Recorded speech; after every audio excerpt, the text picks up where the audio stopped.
You wake to the chill of stone beneath your bare feet, the flickering torchlight casting long shadows across the chamber walls, where tapestries hang heavy with dust, and the faint scent of damp wool. Your heart hammers like a blacksmith's forge, each beat echoing in the silence, broken only by the distant howl of wind through arrow slits. At 12 years old, your body still slender as a reed, you stand in a gown of stiff brocade that scratches against your skin, embroidered with threads that gleam like captured moonlight, but weigh you down like chains. The door creaks open, and in steps a man twice your age, his breath sour with wine from the feast below, his eyes shadowed by the expectations of kingdoms. This is no dream of love, this is your wedding night, and the fear coils in your gut like a serpent, for tonight your innocence becomes a seal on alliances forged in ink and blood, your body a vessel for heirs yet unborn, and failure whispers of annulments, disgrace, or worse, the agony of a childbed that might claim your life before dawn breaks. Before diving into these forgotten stories of survival and suffering, if you enjoy learning about the hidden truths of history, consider hitting that like button and subscribing for more content like this. And please comment below to let me know where you're listening from. I find it incredible that we're exploring these ancient stories together from different parts of the world, connected across time and space by our shared curiosity about the past. In the dim glow of a single tallow candle, its flames sputtering against the draughts that seep through the cracks in the castle's ancient mortar, a girl named Matilda stands frozen, her small hands clutching the edge of a wooden chest carved with imperial eagles. Born around 1002 AD in the royal court of England, she had known from the cradle that her life was not her own. Her father, King Henry I, ruler of a realm stretched from the misty shores of Normandy to the rugged hills of Wales, saw in her not a daughter to cherish but a pawn to secure alliances against the shifting sands of European power. By 1109 AD, at the tender age of 7, envoys from the Holy Roman Empire arrived at the English court, bearing proposals from Emperor Henry V, a man in his 20s, battle-hardened and ambitious, seeking to bind his vast domains to the Anglo-Norman throne through marriage. The betrothal was sealed in Utrecht on April 10, 1110 AD, with Matilda dispatched across the Channel to Germany, a land of dense forests and towering cathedrals, where the air carried the sharp tang of pine and the distant clang of blacksmiths forging swords for endless wars. Placed under the guardianship of Archbishop Bruno of Trier, she learned the guttural tones of the German tongue, the intricate dances of court etiquette, and the weight of a crown that would soon press upon her brow.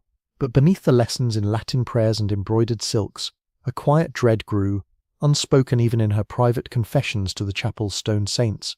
What child could fathom the intimacies demanded of a wife, the surrender of her body to a stranger's touch, in a bedchamber where privacy was a myth, and witnesses lurked behind curtains to confirm the union's validity?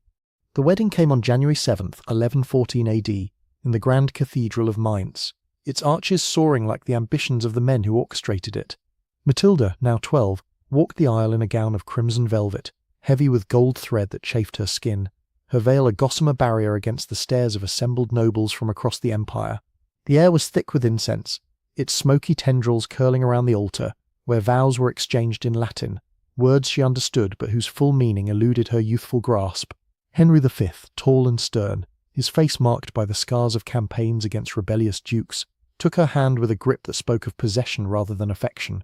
As the bells tolled, echoing through the Rhine Valley, the procession led to the imperial palace, where feasts of roasted boar and spiced wine masked the underlying tension. That night, in a chamber adorned with tapestries depicting heroic conquests, the reality descended. Servants stripped the bed of its linens, preparing for the ritual that would prove her purity and his potency, a custom rooted in the era's obsession with legitimate heirs. Matilda's pulse raced, her breath shallow as the cold air raised gooseflesh on her arms. The emperor, his breath heavy with mead, approached with the entitlement of a ruler accustomed to command. No chronicles record her tears or protests, for such vulnerabilities were erased from history's pages, but the power imbalance was stark. A girl of 12 yielding to a man of 28, her body unready for the demands placed upon it. In the empire's eyes, this consummation sealed the alliance, but for Matilda, it marked the erasure of childhood, the first scar in a life of political maneuvering. Years later, when Henry V died childless on May 23, 1125 AD in Utrecht, leaving Matilda a widow at 23, the marriage's fruitlessness haunted her. No heirs had come, perhaps due to her youth or the emperor's health, plagued by the rigours of constant warfare. Returned to her father's court in Normandy, she carried the title of Empress, a hollow crown that amplified her isolation. Whispers at court suggested her barrenness was a curse, fueling her resolve in future battles for the English throne. But in those early nights, alone with her thoughts amid the rustle of silk sheets, the fear lingered, not just of pain but of failure to produce the sons that dynasties demanded, a burden that would define her legacy.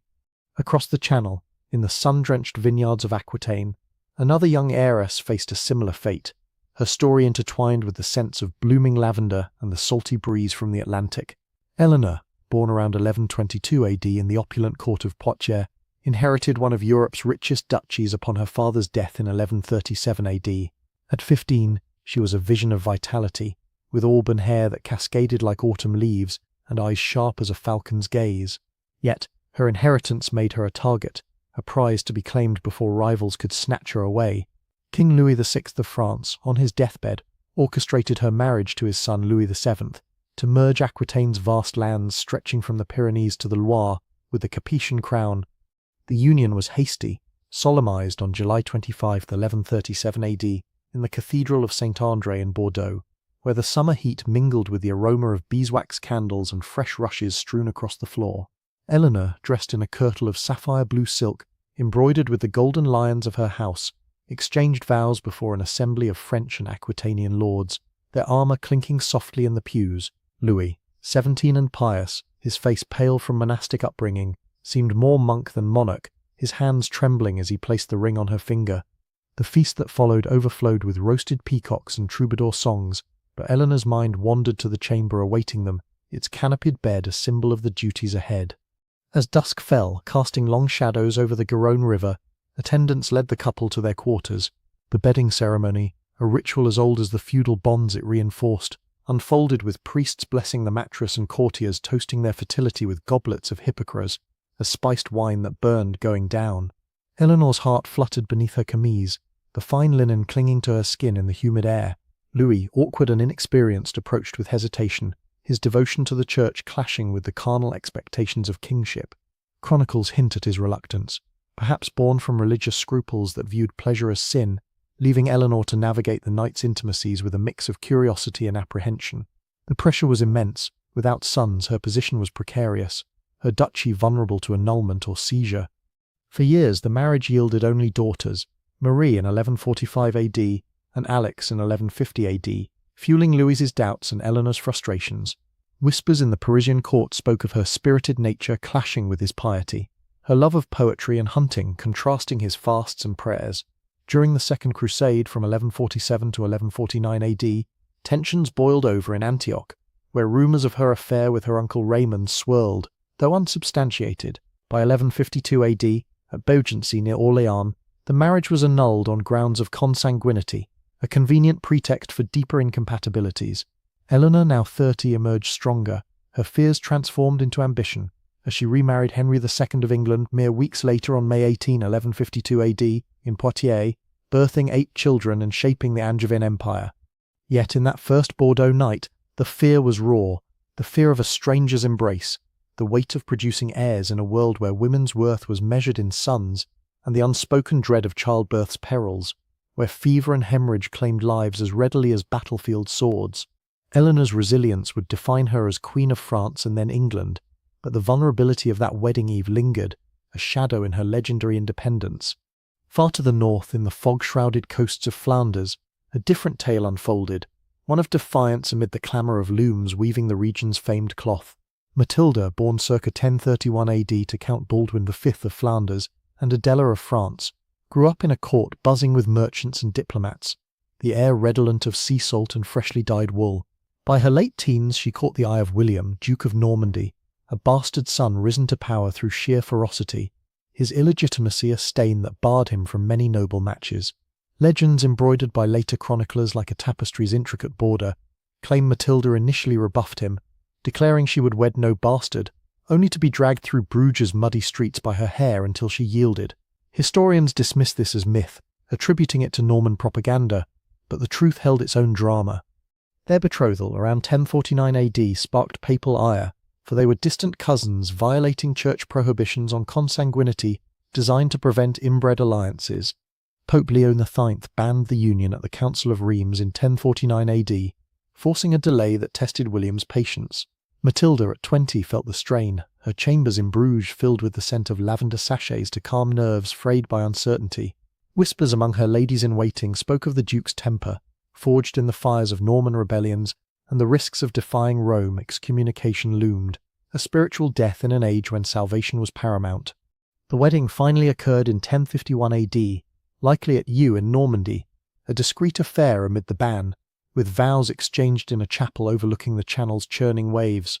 That night, in a hall where hearths crackled with oak logs, the consummation proceeded under the shadow of ecclesiastical disapproval. Matilda's gown of Flemish linen, soft against her skin, gave way to the realities of marital duty, her husband's calloused hands a reminder of his warrior life. Fear manifested not in violence but in the unknown. Would the Pope's curse render their children illegitimate, dooming the dynasty? To appease the church they founded two abbeys in Caen, the Abbaye aux Vimmes and Abbaye aux Dames, securing a dispensation in 1059 AD from Pope Nicholas II. Matilda bore 9 or 10 children, including William Rufus and Henry I, her fertility a triumph over initial apprehensions. As Duchess and later Queen after the conquest of 1036 AD, she governed Normandy during William's absences, her seal on charters a mark of shared power. Yet the wedding night's unease echoed in her later conflicts, like the 1079 AD quarrel over their son Robert Curlius, where familial bonds strained under political pressures. In her final days at Caen in 1083 AD, Matilda confessed sins that perhaps included those early doubts, her death on November 2 leaving William grief-stricken, his own end 4 years later. Shifting eastward to the opulent halls of Paris, where the Seine's waters lapped against stone quays laden with spices from distant ports, Isabella entered the world around 1295 AD, daughter of King Philip IV of France and Joan I of Navarre.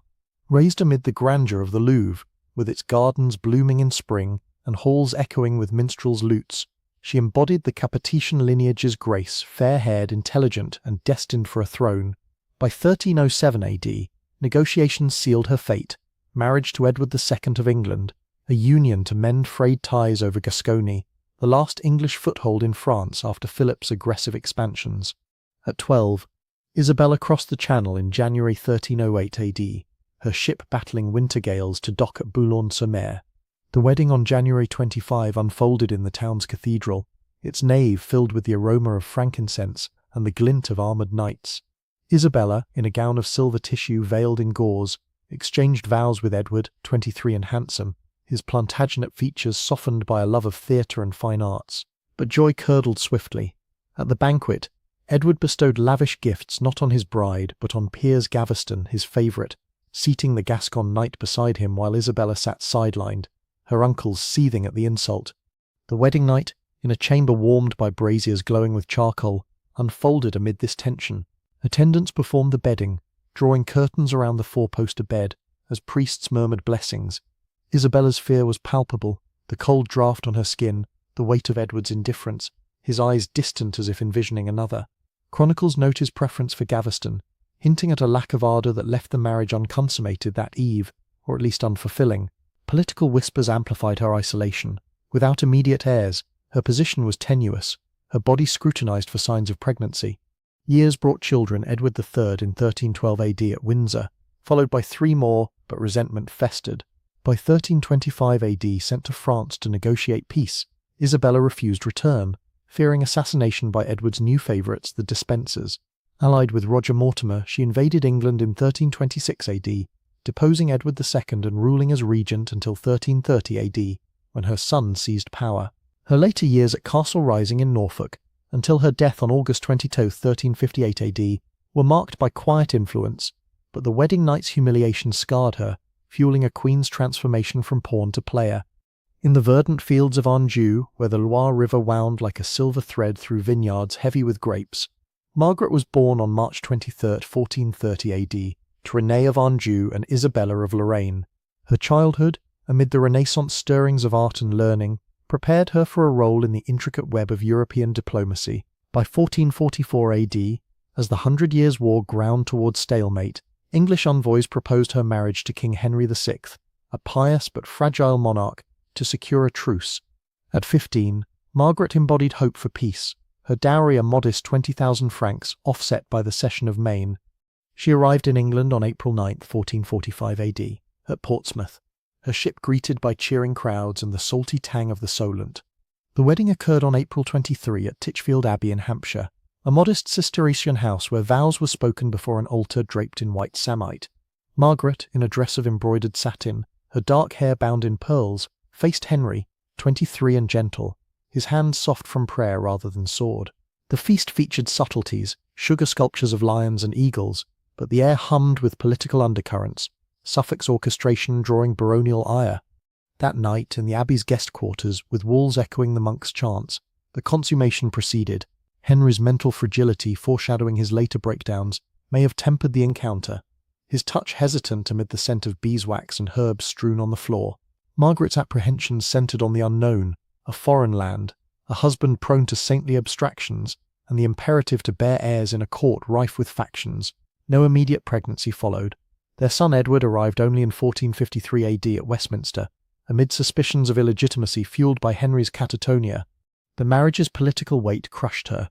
By 1455 AD, as regent during Henry's insanity, she convened councils at Coventry, her decisions igniting the Wars of the Roses. Defeats at Tewkesbury in 1471 AD saw her son slain, Henry murdered, and Margaret imprisoned until ransomed to France in 1475 AD, dying destitute on August 25, 1482 AD, at Dampierre-sur-Loire. Her wedding night's quiet fears blossomed into a lifetime of warfare, her resolve forged in that initial vulnerability. Deep in the Welsh marches where mist clung to the valleys like a shroud, Margaret Beaufort's story began on May 30, 1443 AD, at Bletsoe Castle in Bedfordshire. Descended from John of Gaunt's legitimised line, she inherited vast estates, making her a coveted ward. By 1455 AD, King Henry VI granted her to his half-brother Edmund Tudor, Earl of Richmond, to bolster Lancastrian claims. At 12, Margaret wed on November 1, 1455 AD, likely at her manor in Lamphay, Pembrokeshire, the ceremony simple amid the threat of Yorkist unrest. The chamber, lit by rushlights flickering in iron holders, smelled of peat smoke and dried rosemary. Edmund, 24 and battle-tested, consummated the marriage swiftly, his urgency driven by dynastic needs. Margaret's terror was visceral, the pain of an immature body, the cold sweat on her brow, the fear of what this act portended.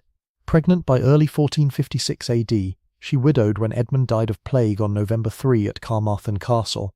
Alone at Pembroke Castle, she laboured on January 28, 1457 AD, her 13-year-old frame racked by agony that left permanent scars, rendering her barren thereafter. Her son Henry, future king, was her sole child, a miracle amid trauma, remarried twice for protection to Henry Stafford in 1458 AD at Maxstoke Castle, and strategically to Thomas Stanley in 1472 AD at Knowsley Hall. She navigated the rose's thorns, plotting Henry's ascent.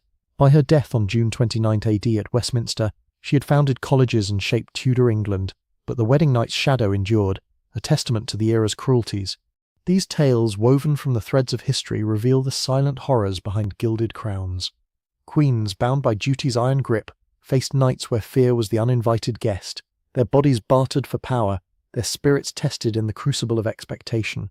And yet from such darkness emerged resilience, echoing through centuries, reminding us that even in the hush of a medieval chamber, the human heart beats defiant against the night.